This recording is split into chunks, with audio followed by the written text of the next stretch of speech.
It does not feel like Thursday for some reason. I can't even blame a holiday Monday either. Look at me, I've got hair sticking out all over the place. I've been doing barn chores all morning and afternoon, and it was kind of hot. Not humid, it's just kind of hot. You know me, I like to complain about the weather. Anyway, so I should probably address a few things that Janine brought up with me last night. Apparently there was a letter came in. It was addressed to me, and it apparently had a donation check in it, and it also, I think Janine said it said something along the lines of for the rescues that are on Meredith. So to clarify, I don't have a facility. I don't have a 501c3. I don't have a bank account that accepts checks or anything like that. However well intended, I don't. It's these are private animals. So the farm itself, it's private animals that are owned between the family and a few people who are on the farm. What we do as a group is continue our volunteer work with an organisation that we have worked with on the farm for probably about 4, maybe 5 years, and that's the rescues. They're not our rescues. I certainly don't fundraise. We donate in a different way. We donate our time and effort, which we thoroughly enjoy doing, and I think it's important that people realise that we don't accept donations in any way, shape or form. So it's just to clarify that. So I hope it's that to bed, and it's been busy. We've got lots of things moving, lots of things getting ready, because I'm determined winter's coming. I've decided that's the way I'm going now. It has to be coming towards winter and getting things all organised, because that's how I can get through the next few days. Somebody came to help me today, and they said, yeah, but you know what? The humidity's going back up. And I thought, these are words that I just do not want to hear, nor do I need to hear them. I'm trying to keep positive and optimistic, but hey, it was in the 80s today. It's you know, we must be getting towards fall, and fall is such a beautiful season in New England. So let's hope we're getting there sooner rather than later, please.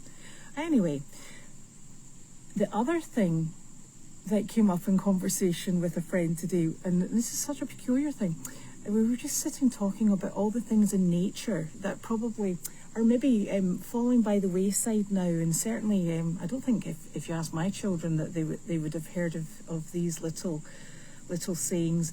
One of the things we were thinking about was the fact that you used to, as a child, well, I used to as a child, and she did, used to gather pine cones, and if the pine cones were closed, that meant that it was, you know, the weather was not going to be good. But if they were open, it tended to be that you were going to have good weather. And we used to put a lot of stock in open or closed, I'm beginning to sound a bit mad now, open or closed pine cones. And then there was our other favourite. We used to go riding in the hills in Scotland, and you would look at the sheep on the opposite hill. And if the sheep were down low, it meant that you were probably going to get rather wet, drippy weather.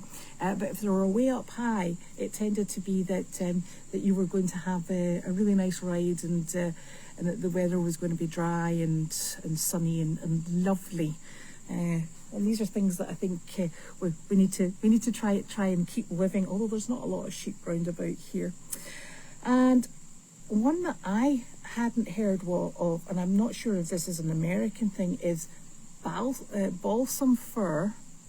And people used to hang it at their door on the horizontal. And if the branches go up the way, it means that the weather is dry and fine. And if the branches sort of like droop down the way, that apparently the weather is a bit wet and yucky.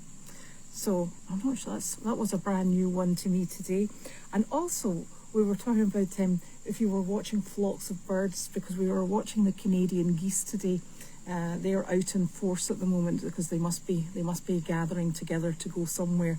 And apparently, if you see a big flock of birds and they're flying low, that's the weather's not particularly great. But if they're flying nice and high, apparently that's fantastic weather. So see, there's so much to learn from animals and nature and things that are going by the wayside. So we're going to revive them. We're going to be predicting the weather by the sheep, the birds, sticks and pine cones. So there you go. It'll be the alternative weather forecast, and that'll keep us sorted and out of mischief.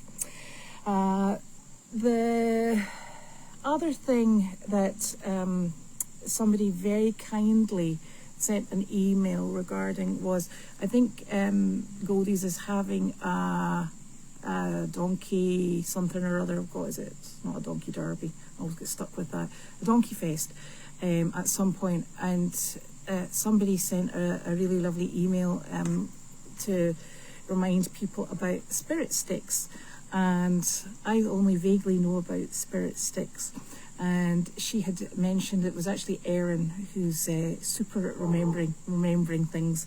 So thank you, Erin. She was just pointing out that there was probably quite a number of people who either had very sadly passed or would not be able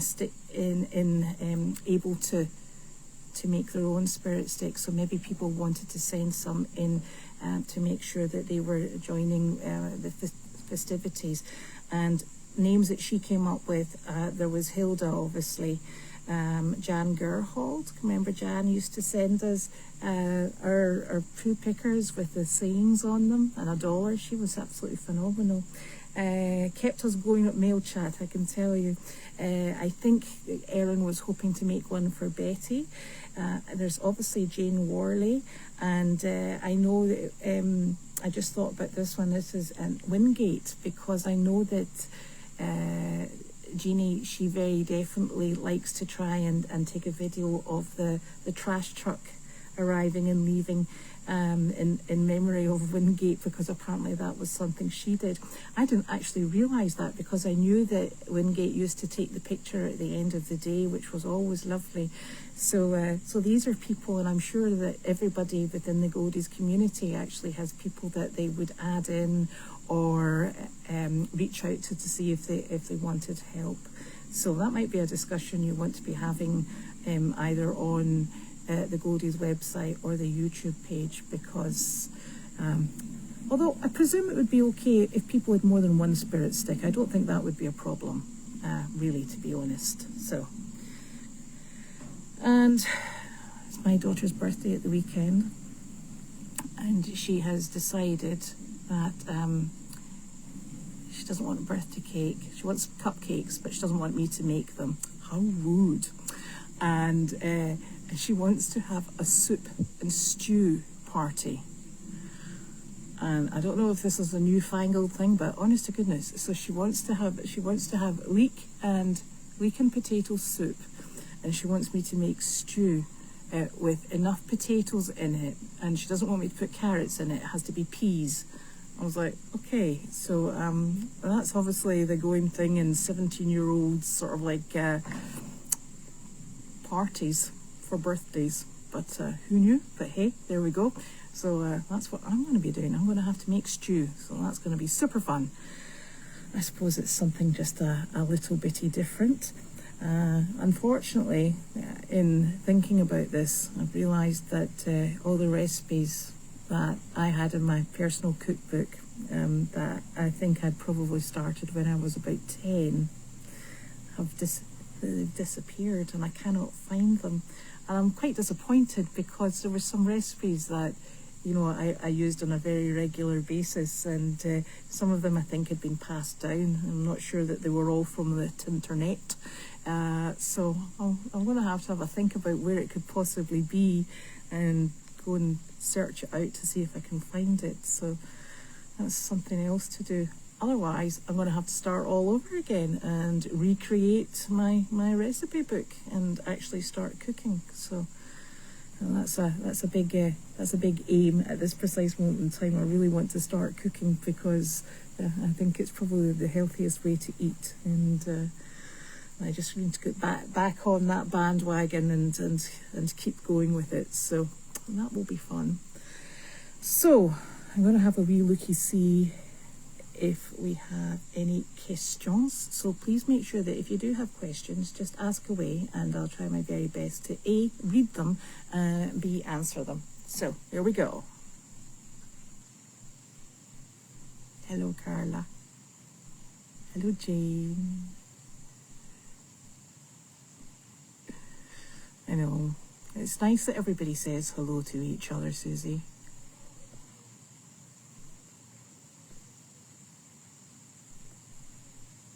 I'm still going.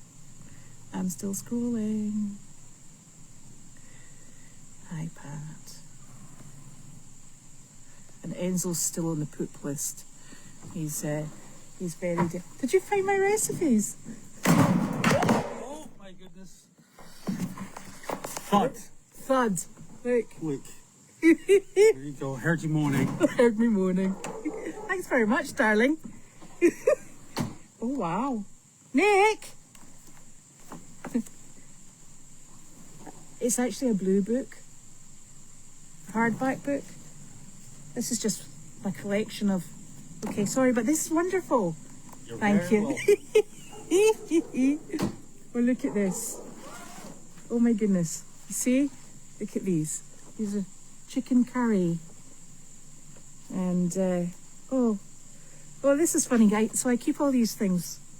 So here's Christmas dinner, and it's America 2011. And we had, would you like to know what I had for Christmas dinner? We had salmon pate, prawns, mozzarella, tomatoes and basil, and salad. That was the starter. For our main course, we had turkey, roast potatoes with roasted bacon, roast parsnips, cranberry sauce, bread sauce, stuffing bacon, chestnuts, sage and onion. And then for dessert, we had raspberry pavlova and sticky toffee pudding. You see, this is, I know this sounds very silly, but this is actually one of the things that I, oh my gosh, I write recipes on random scraps of paper, and then, then I photocopy things. Honestly, this is actually fantastic because this is quite a lot of the stuff that I'd lost. This is a recipe for shish mahal pakora, and that's a restaurant, a very old restaurant in Glasgow, one of, I think, the first Indian restaurants, and they make the most wonderful pakora. And gosh, and it's funny because I've got recipes that people wrote out for me and gave to me. So I've got, you know, people who are no longer with us, their handwriting. It's such a, oh gosh, I've got bits and pieces absolutely everywhere here. Oh, cherry Bakewell biscuits. How exciting. And this has obviously been popular because it's got lots of stains on it. So, oh my goodness. So there we go. Lots of little, ooh, healthy strawberry milkshake. Who on earth came up with that one? Probably not me. Oh my. Oh. And I get things like Mother's Day cards in here as well. This is really lovely. Oh, this is going to keep me out of mischief for quite some time. Oh, I'm glad you found that. Now I'm just looking for, I have a very old blue hardback, massive big hardback book that when I was much younger, I think we probably actually had to start it for school, and I had all the recipes. We used to make sort of like very basic. There was something called the Glasgow Cookbook, and it's a very old book, and it had all the very traditional Scottish recipes in it. And we used to cook from it at school, and then we would adapt it, and we would write out the recipes and little notes about it. So obviously back when I was an absolute domestic goddess, allegedly. That's a total lie. Shouldn't have said that. So that's actually very exciting. I was cursing the day that I'd obviously put it somewhere so safe that it'd gone, and then I thought actually maybe I have totally and utterly lost it this time. So there we go. I don't have to start again. Now I can add to it. But if you can find my other one, there's some absolute classics in that one that are so old fashioned. So that would be. We used to make mousse, like lemon mousse and chocolate mousse, and it was always with you had to dissolve your gelatin. So we started with absolute basics, and then had to keep up. So I'm going to stop. I'm either yammering on about horses, the weather, and now I'm on to recipes. So heaven help us all. Right, I'm going to keep going through these questions now. No, as far as I'm aware, Jane Worley did not pass. I think it's just that she's maybe not capable of actually making her own spirit stick. There is somebody actually looking into that a bit deeper.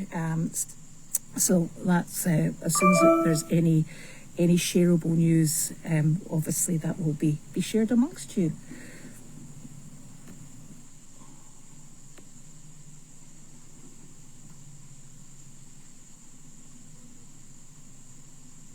Oh my goodness, Pat, I just read that first bit. I said, when the air is dry and warm, the scales lose. And I thought, what, like lose weight? Like, when you stand on the scales, you lose. I'm like, no, it's not. So when the air is dry, the scales lose water, shrink and curl outwards, causing the cone to open and release the seeds. That's exactly right, okay? Air's humid, wet or cold, they close. See, they're absolutely super. This is us. We could go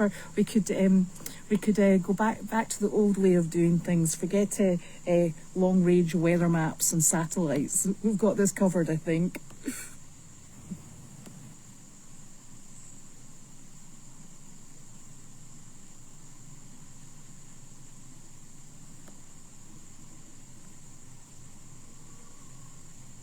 Oh, that's a lovely tradition of them being walked past a camera. That's really super. That will be nice to see. No, the front side of that's replacement siding, so it still has to be painted. Oh, that would be lovely, Hilda and Betty. That's a really nice idea. You should send that to Janine. She would appreciate that. I know, he's very useful. I tell you, the number of things that man can find, and he just beetles off, and he comes up with something. It's really quite incredible. It's probably because he put them there, actually, now that I think about it, okay? So I might have to roll that back a little bit.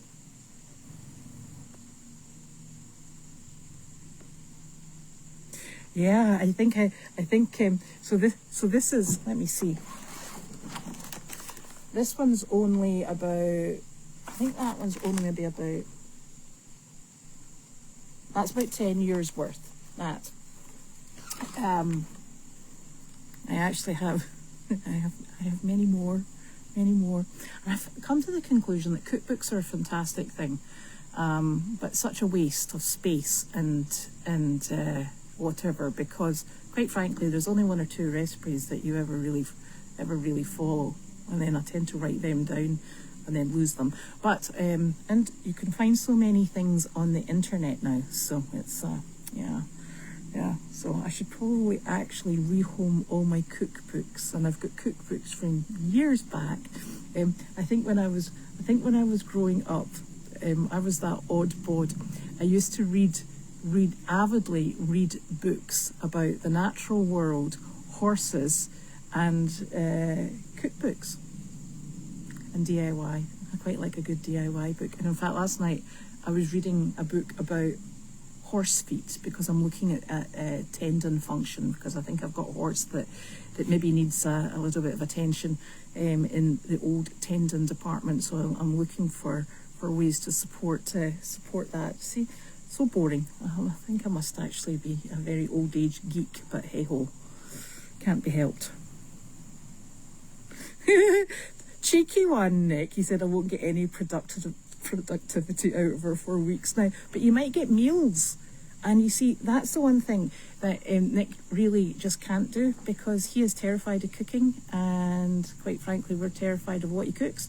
Although the one dish that he does make is a really absolutely phenomenal sweet and sour chicken. It is the most long and convoluted recipe I think I've ever come across, and it is the only thing that he can cook reliably. It's a case of, he velvets the chicken, then he batters the chicken, then he cooks the chicken, then he makes a sauce, and then he does this, and it takes forever. And he just, that's his signature dish, and he rolls out with it. Oh, he's knocking the window. Sorry? Meals are good. He says meals are good. See, isn't he lucky? And I used to make sourdough bread, but I had this real problem. I used to make sourdough bread in the UK all the time, and my sourdough starter just went on, and it was great, and it was fantastic. And then when I came over here, I don't know if it's the change in the atmosphere or what, I used to kill it on such a regular basis. It would go yellow and just die, a bit like houseplants. And so I don't know quite what I did with sourdough starter, but I used to make so much bread. I used to make bread every day, and I suppose the problem is bread takes quite a lot of attention, so I didn't really have much attention time in which to sort of attend to my bread. So and I'm trying to get back into that. Oh dearie me, how rude, any productivity. Goodness. Donuts. Oh, I have made, they sound very, very good, Tiggy. I tell you, I have actually made donuts, yeast donuts, and I would never do it again, because firstly, I don't like having a tremendous amount of oil kicking around in the kitchen, but they were such a palaver, and they were really greasy, so I gave up. But they sound lovely. I did have a little dish, and it was a cooking thing, and it was a mini donut tray, and you just made the batter up and popped them in the oven, and they were really good. Yeah. Of course, spirit sticks can, and well, I shouldn't say that. I don't know. I don't see why it shouldn't include animals, but I'm sure if you ask it at MailChat with Janine or Carleen, then they'll let you know exactly.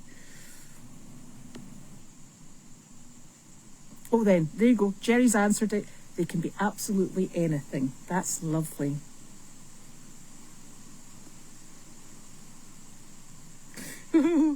Nick says, it's because I put them there. We have a problem with things being put away in our house. And that's totally and utterly on me, because the thing is, if I put things away and then forget about them, or I forget to do them, or I forget what I was going to use for them. And Nick is very organised, and he loves to tidy things away and make it look just so. Whereas if it's not right underneath my nose, I'm away off on tangent. I'm afraid.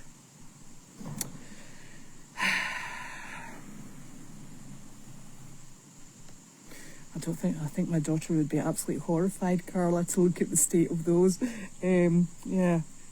But she's actually a very good cook. She started making her own things. So yes, maybe she will cherish them.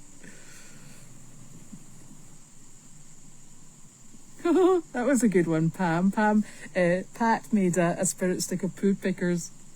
Excellent.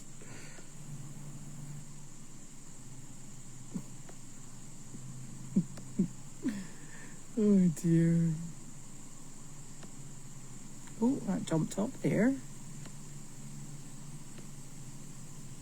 Oh, that's lovely, Carla.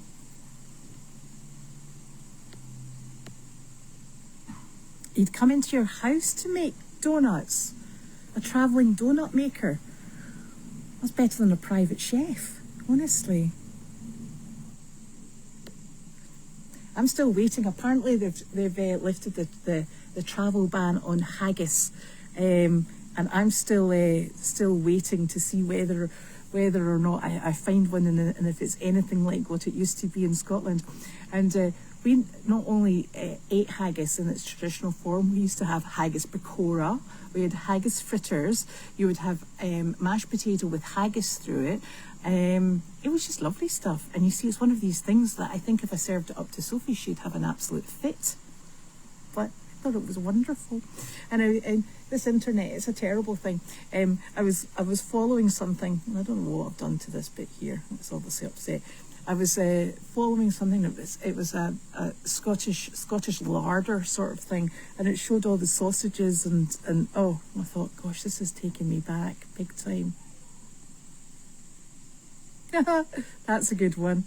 Ducky did spirit sticks of a chicken and an egg, so which one came first? Well, which one did come first? Because that would solve, a very old debate, that one would. So, that's us at the moment, and I think we'll sit and see if pakora. Oh, pakora is it's an Indian dish. It's normally a starter, and it's made with gram flour, which is chickpea flour. And traditionally, a plain pakora is thinly sliced onion mixed in with the gram flour and a liquid to hold it together. And then you deep fat fry it, and then you dip it in this really lovely spicy sauce, and you eat it. And you can have chicken pakora, and you can have aubergine pakora, which is actually eggplant pakora here. Pakora, there used to be a restaurant in Glasgow, and it basically sold pakora. Anything you could think that could possibly be in a pakora was in a pakora. It was fantastic. That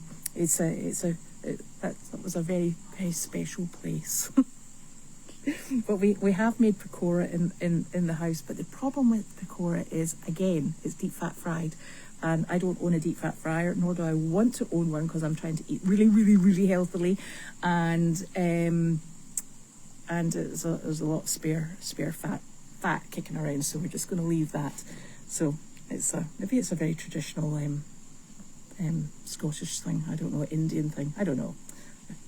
Right, so we will be back next week. Still doesn't feel like Thursday, and hopefully the predicted humidity doesn't appear.